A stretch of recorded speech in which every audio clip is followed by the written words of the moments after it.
All right, week 3 is done. It started off fine. Everything was going great. GA on Tuesday and Wednesday were fine.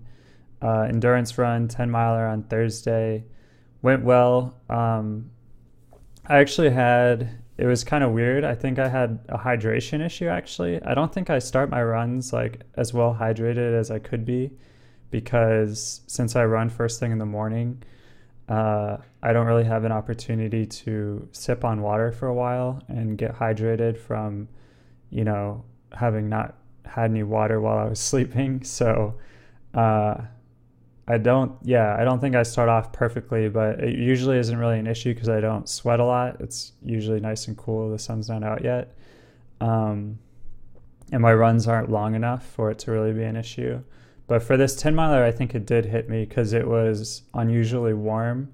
And it was not only unusually warm, but I think I started a bit late. So I finished with the sun out and I sweat like way more than I usually do. And so mile 9 was really nice. And I broke 6 on mile 9.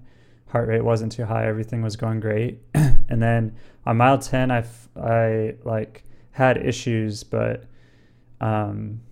it was like in a weird way, and I think it was because of hydration. Like I didn't just feel like my legs weren't getting tired, wasn't really getting out of breath or anything, but I think it was just it being hotter than normal and probably some dehydration. And so my performance dropped. I stayed at the same heart rate, but that the 10th mile was actually slower than the ninth, so that kind of sucked. Um, but not really that big of a deal. And then, so that was Thursday. And then Friday, I had my 4 mile recovery run. And when I was stretching after my run on Friday, I think I stretched my calf a little too much, just wasn't paying attention. Instead of doing nice, gentle stretching, I stretched it out way too much. And then right after I stretched my calf, like I felt this really sharp pain on the outside of my ankle. So that was disturbing. And um, throughout the day, like it was kind of like generally sore, that tendon. And like 2 more times while I was just like walking around, I somehow triggered that like sharp pain again. Um, so obviously I didn't run on Saturday morning, and I also didn't run on Sunday morning. And it has felt better. Like I haven't had that sharp pain again, and it hasn't generally been sore or anything. In fact, yesterday I couldn't really tell. Yesterday was Sunday. Um, I couldn't really tell that it was had been injured at all. And so today's Monday. Normally I have today off anyway, but I figured I'd give it a good solid 3 days off to recover and then not test it until tomorrow, Tuesday, with just some very easy running. So that's the plan right now, is to test it tomorrow um, with probably slower than GA pace. Just go out there and like absolutely jog and see if it feels weird or painful at all. And if it does, then immediately stop and take a few more days recovery. But if it does feel fine, I'm probably just going to ease back into it with a modified week of maybe only doing recovery / GA pace throughout the week. And then on Sunday, if everything's been feeling perfectly fine, then on Sunday I might do like a 10-mile endurance. And then from there, the week after that, go back to a more normal week. So yeah, that's my first bump in the road, and it's a little bit frustrating because I feel like it was totally avoidable. Like I think it was just because, I mean, when you're stretching and they say like just do, go until you feel a gentle stretch. It shouldn't be painful, blah, blah, blah. But like you don't want to stretch too hard or you could injure yourself. Well, I stretched too hard and I injured myself. So it's pretty annoying. But I also feel like my legs are probably just a bit tired in general. And I don't know if any other injuries were looming, but I feel like I was just with how much I was stressing my legs, like relative to what they're used to, is probably they were just kind of high risk in general for injury. And so having this time taken off might be a good thing in the long term. My legs might have needed it. I might have been overtraining in that regard. And so this might have been a good thing anyway. Who knows?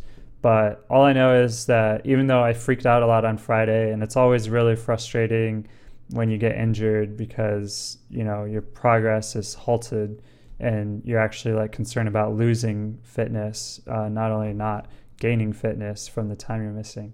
But my goal race is in July, so I have plenty of time, and I don't think my performance in July is going to be affected that much by this, unless it is somehow more serious or takes longer to recover from than I think it will. But you know, as long as it doesn't take more than like 2 weeks, I'm not that concerned about it. And I really think it might be fine tomorrow. And if not, I think it will definitely be fine after like a week of rest, but we'll see. So yeah, that was that. The only other things I want to talk about were that I did a lot more research on like mobility exercises that I need to be doing. Cause obviously like this injury, like, you know, you look up what the rehab is for it and like what you should be doing to prevent it from happening again, blah, blah, blah. So I was doing all kinds of research on like rehabilitation and prehabilitation. And anyway, I've got this whole new like exercise / mobility routine that I'm going to be introducing into my training. And because I know my mobility is really bad. Like my running form looks pretty nice, but if you compare it to like an elite distance runner, it's obviously very different, and my mobility is definitely very limited. And I think especially like with more hip mobility, I could get closer to how the elites run, and I think it would be really beneficial to me. So there's a lot of improvements I need to make, and just a lot of maintenance I need to do in general to counteract how much I sit in this chair. So yeah, I'm taking that a lot more seriously. It's a huge goal of mine to have like close to an elite runner's like running form, or at least their mobility, and see what kind of running form that yields in me personally. To have that by July would be huge. So every single day, consistency, doing these exercises, I should be able to have some results by by summer. So yeah, I don't know that I'll keep updating on that too much. Maybe once in a while I'll talk about like how my mobility is coming. Other than that, the only other thing to touch on is my diet. So I definitely overate on Friday when I got injured. It was an emotional day. Yeah, so I ate a lot on Friday, but then I reined it in for Saturday and Sunday because, you know, normally I'd be running 20 miles over the weekend, and I didn't run 20 miles over the weekend. I didn't do any cross training. I think I would have done cross training if I had access to some, but I actually don't have access to a pool. I don't have access to a gym. I don't have any equipment to cross train at home. So there wasn't an easy, like, good solution. So anyway, I had to eat a lot less, and I successfully did eat a lot less than I normally do. And my weigh-ins are coming along.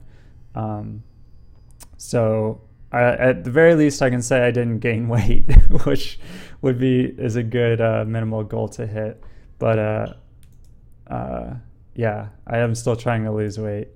It just has gotten a little bit weird with my routine, totally thrown off by not exercising. But yeah, could have been bad, but I had some self-control just in time to not let it get really bad. Yeah, so that's it. That's everything. And I'll check in a week and let you guys know how my foot's doing, how my training's going, and everything.